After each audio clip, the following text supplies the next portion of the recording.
The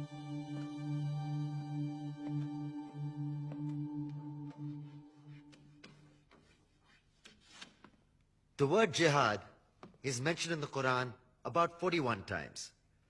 The words mercy, peace, and compassion are mentioned about 355 times. Yes, come in. Come on in, Riaz. Sit down, please. Contrary to popular belief in most Western cultures, Islam is a religion that preaches peace and tolerance. Yes, Patricia. If Islam truly is a religion that preaches peace, then how come the world's most troubled spots, the West Bank, Afghanistan, Pakistan, Iraq, they're all plagued with Islamic terrorism? Well, that depends on your definition of terrorism. Some might argue that the U.S. invasions of countries like Iraq and Afghanistan are also acts of terrorism. No, those were acts of war to get rid of despotic regimes. Or a means of getting at a country's oil. Conspiracy theories. Well, May I? Yes, please. Go ahead, Riaz. Mr. Khan is right. I mean, if we're talking about terrorists, the world's biggest terrorists are the white superpowers. Come on now. No, really, stop and think about it. Explain 9/11. Okay.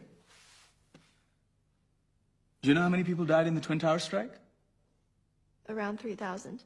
And do you have any idea how many people died in the bombing on Afghanistan? Take a wild guess. More than 15,000 people died. And that's just conservative figures. About 50,000 tons of explosives were dropped on innocent civilians. Men, women, children. Yeah, but that was because of the Taliban. Now that you brought it up, did you know that the Taliban was a creation of the CIA to fight the Russians? Whatever. They were still harboring terrorists. Yeah, right. Terrorists that were never found. Just like the weapons of mass destruction that were never found in Iraq. Do you want to get into the death toll in Iraq? 500,000 civilians and counting. And what do Britain and America say when they don't find these weapons?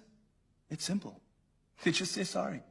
And still refuse to relinquish control of these countries. What are you trying to say? What I'm trying to say is that just because you're American, wear a fancy suit, and call yourself the president, doesn't make you any less of a terrorist. I'm saying that if you don't stop meddling in other people's countries, you will face a backlash. If Muslims like you feel that way, then why don't you get out of our country? We will. As soon as you promise to leave ours.